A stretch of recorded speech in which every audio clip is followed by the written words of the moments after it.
Aujourd'hui, un événement curieux a été observé dans le ciel au-dessus des États-Unis d'Amérique, puis au-dessus de l'Atlantique, ce qui indique que les États-Unis entrent effectivement en guerre contre l'Iran, ou du moins renforcent les capacités d'Israël à détruire le programme nucléaire iranien. En particulier, un assez grand nombre d'avions ravitailleurs américains ont été aperçus dans le ciel, traversant l'Atlantique et, très probablement, transportant des armes vers Israël, capables de percer définitivement ces mêmes installations souterraines de l'Iran où ce dernier cache son programme nucléaire. De plus, on sait qu'au cours des 48 dernières heures, Israël a demandé à l'administration Trump de rejoindre la guerre contre l'Iran afin d'éliminer son programme nucléaire. La situation générale est qu'Israël ne dispose pas de bombes anti-bunker, ni de gros bombardiers nécessaires maintenant pour détruire le site d'enrichissement d'uranium de Fordo en Iran, qui s'est construit dans une montagne et profondément sous terre. Mais les États-Unis disposent de tout cela et aujourd'hui, on a remarqué un transfert assez curieux d'un grand nombre de ces ravitailleurs aériens, bombardiers et peut-être de ces bombes capables de percer de tels sites. Mais parlons maintenant de tout cela dans l'ordre. Je m'appelle Alexei Pesci, nous allons tout mettre au clair, mais avant de commencer, je vous demande de vous abonner à cette chaîne, de mettre un like, d'écrire n'importe quel commentaire, et surtout de vous abonner à ma chaîne Telegram Pesci News. Le lien est ça dans la description de la vidéo. Nous y publions les actualités en temps réel. Ainsi, selon des responsables israéliens, Israël a demandé à l'administration Trump, au cours des dernières 48 heures, de rejoindre la guerre contre l'Iran afin d'éliminer son programme nucléaire. Le fait est que, malheureusement, Israël ne dispose pas de bombes anti-bunker ni de gros bombardiers nécessaires pour détruire le site nucléaire iranien qui s'appelle Fordo, qui est caché très profondément dans la montagne. Les États-Unis disposent des deux à portée de l'Iran, c'est-à-dire à la fois des bombes lourdes et des bombardiers lourds. Et jusqu'à présent, l'administration Trump s'est distanciée de l'opération israélienne et a affirmé qu'il serait illégal de la part de l'Iran de riposter contre des cibles des États-Unis d'Amérique ou contre des cibles américaines au Moyen-Orient. Une attaque directe contre l'Iran, même si la participation des États-Unis se limite au bombardement d'une seule cible, entraînera néanmoins les États-Unis directement dans la guerre. Cependant, d'un autre côté, si le site de Fordo reste opérationnel après la fin de l'opération, Israël n'atteindra pas son objectif d'éliminer le programme nucléaire iranien. D'ailleurs, Manda, j'ai publié 2 vidéos sur ce sujet, je vous recommande de les regarder. Voici les 2 épisodes précédents sur ma chaîne, où nous avons expliqué très simplement ce qu'est le programme nucléaire iranien, comment il fonctionne, quels missiles possède l'Iran, comment Israël a frappé l'Iran et comment l'Iran a répondu à Israël. Je vous recommande vivement de regarder cela pour être pleinement au courant de ce qui se passe. Voilà, une source israélienne a déclaré que les États-Unis pourraient aider rejoindre l'opération et que le président Trump a même laissé entendre qu'il le ferait si nécessaire lors d'une récente conversation avec le Premier ministre Benjamin Netanyahou. Pour aller de l'avant, je dirais qu'ils le font déjà. Un porte-parole de la Maison-Blanche a déclaré vendredi « Non, nous ne sommes absolument pas impliqués dans cette guerre et n'avons pas l'intention de l'être. » Un deuxième représentant des États-Unis, au contraire, a confirmé samedi qu'Israël avait appelé l'administration Trump à rejoindre cette guerre, mais il a déclaré qu'actuellement, l'administration n'examinait soi-disant pas cette question. Un haut responsable de la Maison-Blanche a déclaré samedi que ce qui va se passer aujourd'hui ne peut pas être empêché, faisant référence aux attaques d'Israël. Eh bien, je vais maintenant citer ses propos. Mais nous avons la possibilité de parvenir à un règlement pacifique réussi de ce conflit, si l'Iran le souhaite. Le moyen le plus rapide pour l'Iran d'atteindre la paix est d'abandonner son programme de développement d'armes nucléaires. Eh bien, en laissant entendre que, soi-disant, nous n'avons aucune influence, nous n'arrêterons en aucun cas les attaques d'Israël. Mais si l'Iran veut survivre, qu'il s'assoie à la table des négociations et négocie de façon appropriée. Comme l'a déclaré la veille l'ambassadeur d'Israël aux États-Unis, Leiter, je cite, « Toute l'opération doit en réalité se terminer par la liquidation du site de Fordo ». Les responsables israéliens ont évoqué l'idée de la participation des États-Unis à la liquidation de Fordo avec leurs collègues américains dès le début de l'opération israélienne.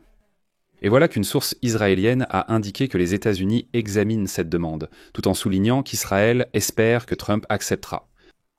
Et c'est là que les choses deviennent les plus intéressantes. Parce que publiquement, la rhétorique de la Maison-Blanche consiste à dire qu'ils ne sont en rien impliqués dans cette opération. Néanmoins, aujourd'hui, des observateurs ont remarqué un curieux déploiement massif d'avions ravitailleurs américains quittant les États-Unis. Et vous voyez maintenant à l'écran cette image figée, disons, du radar de vol, où l'on peut voir une assez grande concentration d'avions lourds qui quittent les États-Unis en direction de l'Atlantique. Et maintenant, je vais expliquer pourquoi cette seule image est très importante et très intéressante. Donc, chacun des avions indiqués sur la carte représente un ravitailleur aérien américain qui aujourd'hui se dirige de la partie continentale des États-Unis vers l'Est. Eh bien, comme vous le comprenez, à ce moment-là, au moment de l'enregistrement de cet épisode, ces appareils se trouvent déjà soit au-dessus de l'Atlantique, soit ont déjà traversé l'Atlantique. Et, ce qui est évident, les ravitailleurs, les gros ravitailleurs militaires, ne traversent pas l'Atlantique sans raison. Pourquoi une telle armada n'est-elle même pas officiellement annoncée? Nous pouvons supposer deux raisons. La première, peu probable, mais à mentionner, est la seconde. Des exercices militaires débutent en Finlande avec la participation du Royaume-Uni, de la France et des États-Unis. Sont cités les États-Unis de sang. Mais pour assurer ces exercices, l'année dernière, les ravitailleurs aériens KC-135R basés au Royaume-Uni ont largement suffi. La deuxième raison, plus évidente, c'est tout de même la guerre entre Israël et l'Iran. L'épuisement des stocks de bombes aériennes de l'aviation israélienne est considérable, nécessitant un réapprovisionnement urgent. Les États-Unis sont leur principal fournisseur de ces munitions. Ainsi, nous voyons la première étape de la création d'un tel pont aérien pour le transfert de munitions. Des ravitailleurs aériens, stationnés sur 2 ou 3 bases aériennes entre les États-Unis et Israël, assureront l'escorte des avions C-17 et C-5 qui, en urgence, peuvent rapidement transporter des munitions aériennes et des pièces de rechange nécessaires à la flotte aérienne israélienne. Les ravitailleurs, comme vous le comprenez, ne voleront pas seuls. Donc lors de leur escorte, un grand nombre d'avions tactiques américains sont également transférés au Moyen-Orient. Cela ne signifie pas que les États-Unis s'engagent dans des combats directs contre l'Iran. Il est possible qu'il ne s'agisse là que de la protection d'Israël contre les drones iraniens ou d'un moyen de faire pression sur l'Iran. Comme pour dire, regardez, l'aviation est prête, à tout moment elle peut décoller. Et, excusez-moi, elle frappera fort. Un autre aspect.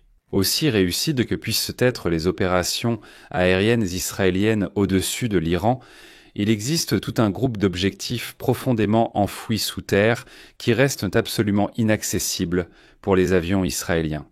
Ils ne pourront en aucun cas les bombarder. Mais Israël ne peut pas seul bombarder le programme nucléaire iranien, enfoui dans des bunkers profonds. Surtout le site de Fordo. Pour détruire les installations souterraines iraniennes, il est nécessaire d'avoir de gros avions pouvant transporter des bombes extrêmement puissantes.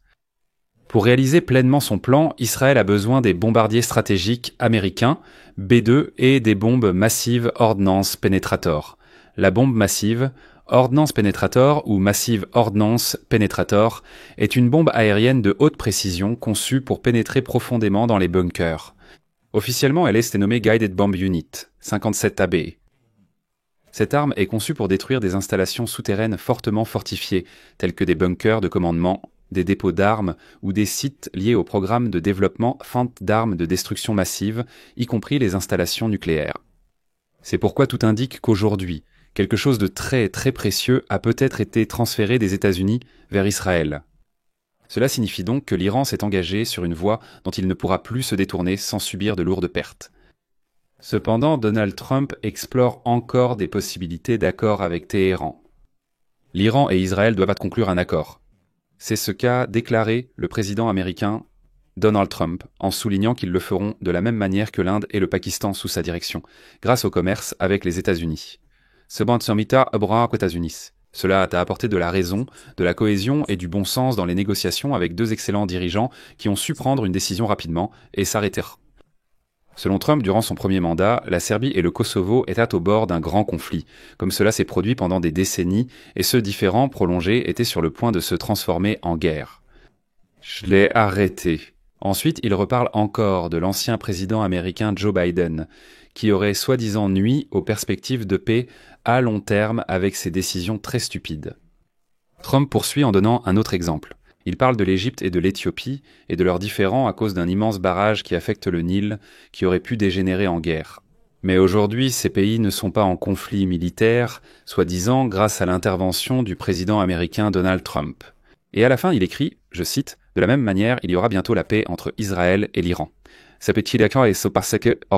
Actuellement, de nombreux appels et rencontres ont lieu.